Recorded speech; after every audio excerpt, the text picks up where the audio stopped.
Okay, so you know how those medical dramas love throwing around all that crazy jargon? Yeah. One minute someone's got lung tachycardia, the next it's hypokalemia, and we're all just supposed to know what it all means, right? Right. Well, today we're tackling one of those terms, Okay. the anion gap. I like it. We're going deep on this one. What it is, Okay. how it's calculated, and why it's so important for diagnosing something called metabolic acidosis. And to help us navigate this wild world of electrolytes and all that good stuff. Yeah. We've got expert speaker, our resident acid-base balance guru. Hello. So, anion gap. Break it down for us. What is this thing? So it's all about this balance, right? You got these things called anications, positively charged, Right. and anions. The negatively charged ions, they're both in your blood. The anion gap is just like the difference between the two. Yeah. Think about it like a seesaw. You got to have, equal weight on both sides to stay balanced. Right, right. Makes sense. Okay, so why is this gap so important? Why do we care? What makes it significant, medically speaking? Okay, so here's where it gets interesting. When we run regular blood tests, we're only measuring some of those ions, right? Okay. The anion gap helps us figure out if there are other what we call unmeasured anions just lurking around, causing trouble. Ooh, speaky. Yeah, and that can be a big red flag, pointing to some serious conditions. Okay, so it's like a detective. It's sniffing out hidden problems. I like that. Uh-huh. So how do doctors actually calculate this anion gap? What's the formula? Well, it's surprisingly straightforward. You take sodium, which is a carication, Okay. and subtract the sum of chloride and bicarbonate, which are both anions. All right, so anion gap equals sodium minus chloride plus bicarbonate. Yeah, exactly. Got it.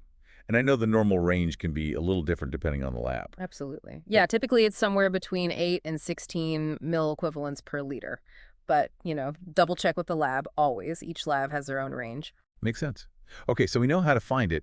Why is it so useful in diagnosing metabolic acidosis? Right. So metabolic acidosis basically means your blood is too acidic. Right. The anion gap helps us figure out which type. There's high anion gap metabolic acidosis, HGMA, and normal anion gap metabolic acidosis, or NAGMA. NAGMA. Okay, things are getting a little complex. A little bit. What makes these two types of acidosis different? Different causes, I imagine. Exactly. So with AGMA, as you might guess, the anion gap is high, meaning there's a bunch of those unmeasured anions hanging around.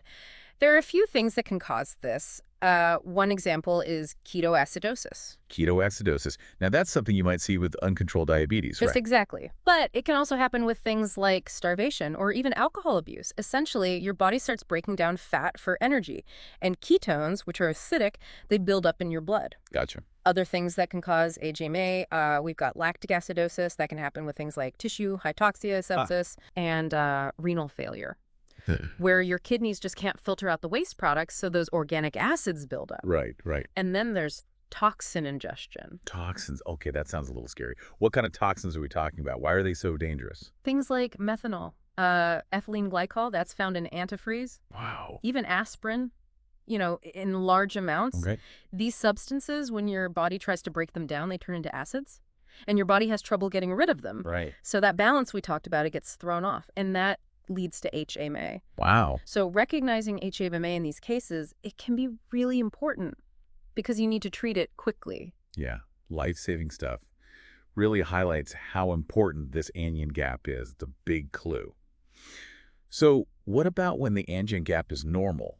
That's where an AGMA comes in, right? Right. So how is that different from HMA?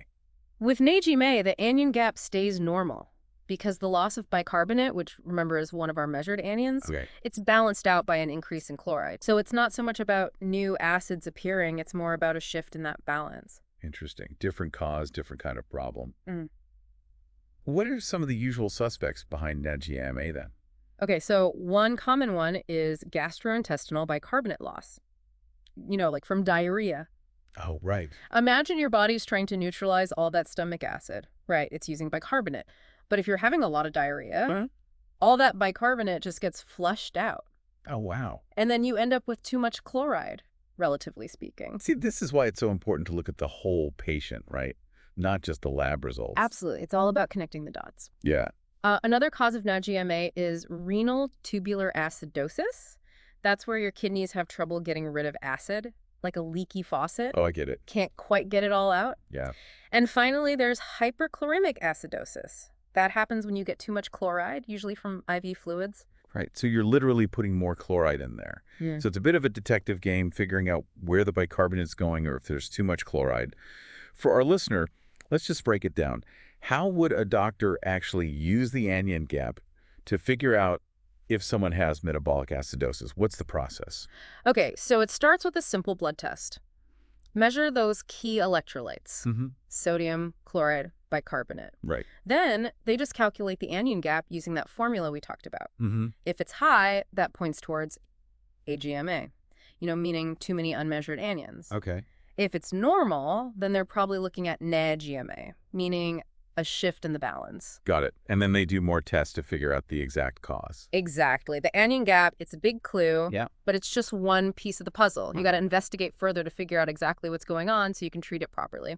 This has been so helpful. I feel like we really cracked the code on this whole anion gap thing. Yeah. So for our listeners, the takeaway is that this simple calculation, it's a really powerful tool. Helps us understand those electrolytes, how they're balanced, and it helps diagnose metabolic acidosis, which we learned can be caused by a bunch of different things. Right. But it makes me wonder, since the anion gap helps uncover these hidden problems, Yeah.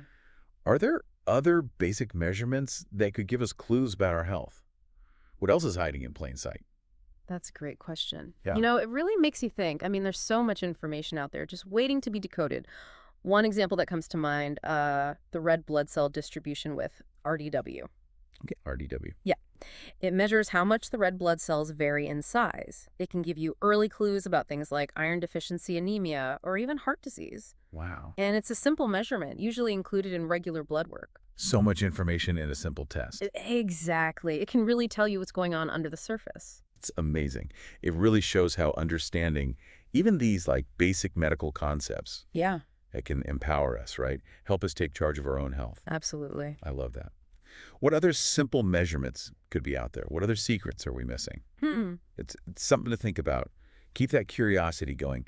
Never stop learning. Couldn't agree more. Thanks for joining us, expert speaker. This was great. My pleasure. And for everyone listening, stay curious, and we'll catch you on the next deep dive.